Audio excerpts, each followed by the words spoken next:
Sarah Singla, je suis agricultrice en Aveyron et je suis aussi fondatrice de UMS. UMS, c'est une société qui est spécialisée en fait dans la formation en agronomie à destination des producteurs ou des conseillers, plus particulièrement sur tout ce qui concerne les couverts végétaux, la transition vers le semi-direct au couvert végétal ou la fertilité des sols.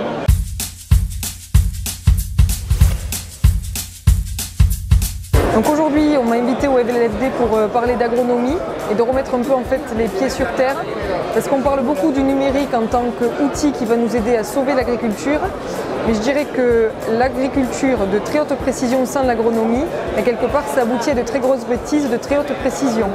Donc c'est remettre les pieds sur terre avant de regarder ce qu'il y a dans le ciel.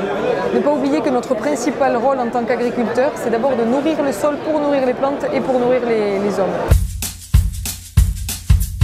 L'agtech pour moi c'est des outils qui vont permettre d'aider l'agriculteur demain à être plus précis, à optimiser ses intrants.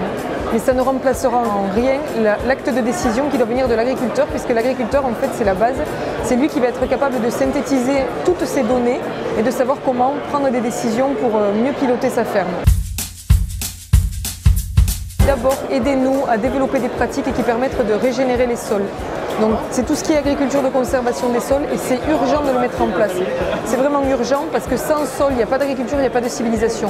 Aujourd'hui, c'est inacceptable en 2018 de voir de la terre qui s'en va à cause de l'érosion.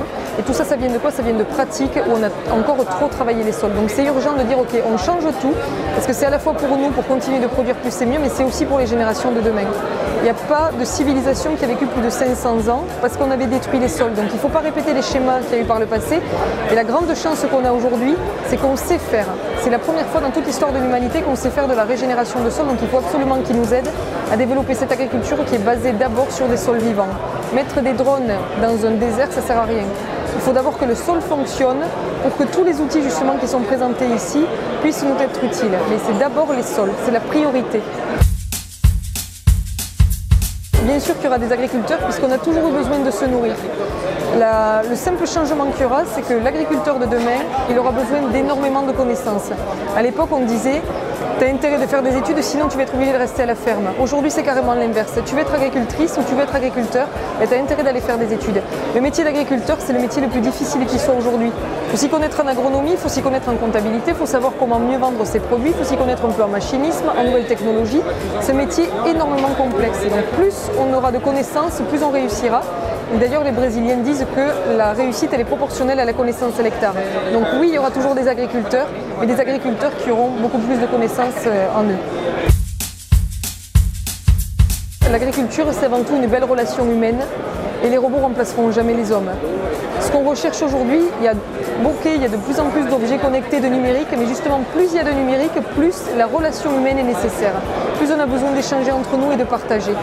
Et un robot ne remplacera jamais un homme, ne remplacera jamais la relation humaine. L'agriculture d'aujourd'hui en un mot, je dirais changement. Et l'agriculture de demain en un mot, connaissance.